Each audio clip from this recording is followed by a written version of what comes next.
lagi. Si Ma'am Angie, ayan. Ma'am Angie, mga sosyal naman talaga mo.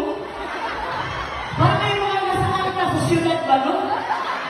At siyempre si Sir Carlo, Ma'am Lilian, Ma'am Lisa, at siyempre si Ma'am...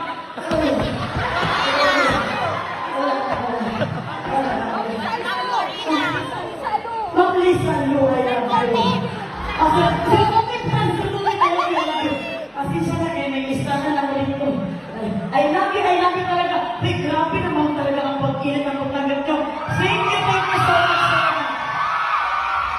Palawan Poso family and Palawan Pay family.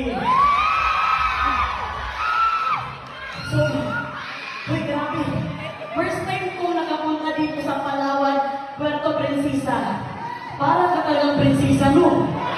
Kasi, talagang grabe yung mga kanito, mga kaganapan nito. Pumunta galing akong El Nido talaga. Karanating ko lang talaga. Wala akong, hindi pa kayo nakatutbrush. Kaya yung nagpagdari tayo, may pagkabakay tayo pa ni Sir Pati ba?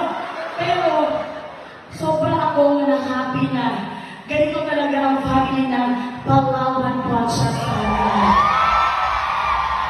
Very strong and very loving sa isa't isa. Kaya, isa ito sa mga blessing na natanggap ko this year na mabilong sa family na ito. Thank you so much.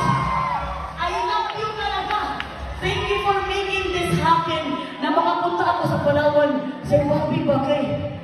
Nagtugaw na lang ako. Kaya akong ako sa airplane. 26 hours. The best.